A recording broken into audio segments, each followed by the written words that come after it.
Un club prêt à faire une folie pour Rafinha. L'ailier du FC Barcelone, Rafinha, est au centre de toutes les attentions sur le marché des transferts. Auteur de 28 matchs et 6 buts en Liga pour la saison 2023 à 2024, le Brésilien de 27 ans suscite l'intérêt d'Al Nassr.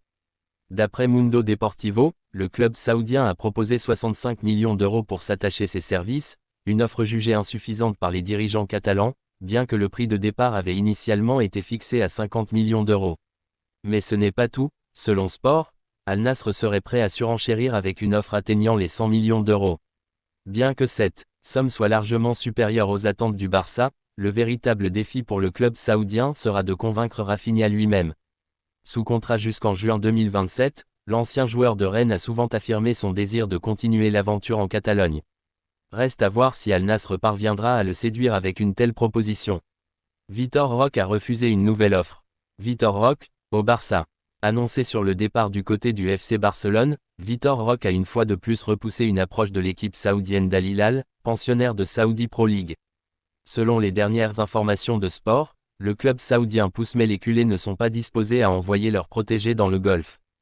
De son côté, le prodige brésilien de 19 ans est lui bien décidé à s'imposer au sein de l'effectif dirigé par Hansi Flick. Pour rappel, les responsables blaugrana avaient évalué le départ de Vitor Roque à environ 40 millions d'euros. Jusqu'au bout, cet attaquant attendra le Barça. Jusqu'au bout, cet attaquant attendra le Barça. L'ailier portugais João Félix est prêt à attendre le FC Barcelone même si Benfica et Aston Villa ont fait des offres concrètes. Après la fin de son prêt au FC Barcelone le 30 juin dernier, le club catalan s'était engagé à faire des efforts pour le faire revenir. À l'heure actuelle, il est difficile pour le Barça de réaliser cette opération. En attendant de trouver des réponses, Félix a reçu des propositions de Benfica et plus récemment d'Aston Villa qui seraient disposés à élaborer son projet autour de lui et à lui offrir le salaire le plus élevé du club. En dépit de toutes ces possibilités, João Félix reste inflexible. João décide d'attendre le Barça. Les chemins de João Félix et du FC Barcelone pourraient bien se croiser, compte tenu de l'intérêt persistant des dirigeants catalans pour le joueur portugais, qui envisage de son côté un retour à Barcelone. Il est vrai que la venue de l'ailier portugais pourrait être conditionnée à l'échec d'une des pistes sur lesquelles le club catalan est engagé. João Félix a décidé quand même d'attendre l'offre du Barça selon Sport. Deco et Hansi Flick estiment que João a la capacité de retrouver une place de premier plan et que cela constitue une opportunité sur le marché. Cependant, ils souhaiteraient d'abord terminer les opérations déjà en cours. L'Atlético propose un troc d'enfer à Julián Alvarez et Manchester City. Julián Alvarez. L'Atlético de Madrid souhaite recruter Julián Alvarez. Pour y parvenir, les Colchoneros ont formulé une offre incluant João Félix. La balle est dans le camp des Sky Blues. Une finale Paris-Madrid. Voilà ce qui se profile concernant le feuilleton Julián Alvarez. Ce n'est un secret pour personne, l'Argentin âgé de 24 ans est lassé de son statut de remplaçant à Manchester City. Il souhaite donc rejoindre un club qui lui permettra d'occuper un rôle de titulaire et d'enchaîner les rencontres. Le Paris Saint-Germain est prêt à lui offrir tout cela, ainsi qu'un joli pactole. Récemment, nous vous avons expliqué que le club de la capitale a entamé les négociations avec les Citizens et le joueur, auquel une offre de contrat a été soumise. Mais les pensionnaires du Parc des Princes ne sont pas les seuls sur le coup. En effet, l'Atlético de Madrid veut également enrôler le champion du monde argentin. D'ailleurs, une première proposition a été formulée selon Sky Sports. Il s'agit d'une offre de 55 millions d'euros, avec des bonus pouvant faire grimper l'addition à 70 millions d'euros. Mais ce lundi après-midi, le Daily Mail dévoile de nouvelles informations sur le sujet. Le média anglais explique que l'Atlético a proposé d'inclure João Félix dans le deal Julián Alvarez.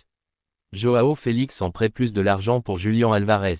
Ainsi, les Espagnols souhaitent prêter à City le Portugais, qui n'entre pas dans leur plan et qui a déjà été suivi par les champions d'Angleterre en 2023. Il s'agit ici d'un prêt d'une saison avec une option d'achat pour le faire signer définitivement. En plus de cela, les Colchoneros rajouteront une belle somme d'argent pour convaincre les Sky Blues.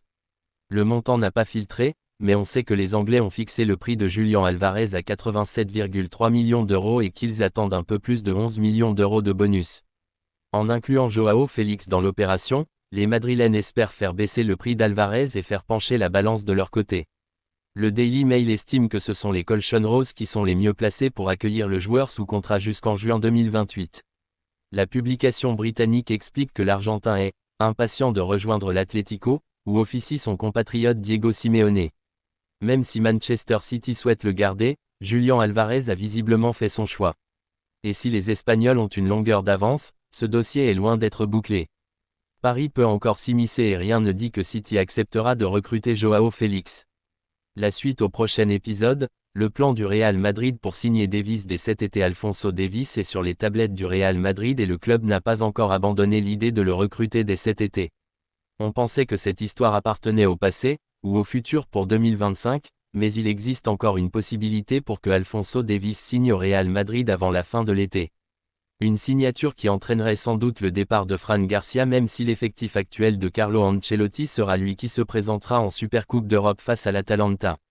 Néanmoins, le média Relevo rapporte ce lundi que ça pourrait encore bouger d'ici la fin du mercato car le club a l'intention de faire une dernière offensive bien calculée pour convaincre le Bayern Munich de lui céder son joueur canadien dans des conditions favorables. Le plan du Real, à en croire Relevo, la Maison Blanche va revenir à la charge auprès du Bayern Munich durant ce mois d'août et plutôt à quelques jours de la fin du marché des transferts afin de laisser le choix aux Allemands, le vendre cet été ou prendre le risque de le perdre sans la moindre indemnité de transfert en 2025. Ancelotti raconte s'être fâché contre Bellingham. Carlo Ancelotti s'est adressé aux médias après le premier entraînement du Real Madrid à Charlotte, où l'équipe jouera le troisième match de sa tournée aux États-Unis. Quelles sont vos faces à Chelsea? Dans la même ligne que ce que j'ai dit après le Classico, ce sont des matchs de pré-saison, nous devons améliorer la condition individuelle des joueurs et maintenant nous allons donner des minutes à Rodrigo aussi, en première mi-temps, et à Vinicius. C'est la ligne de conduite, ensuite nous reviendrons tous ensemble pour préparer le premier match Supercoupe de l'UEFA le 14 août.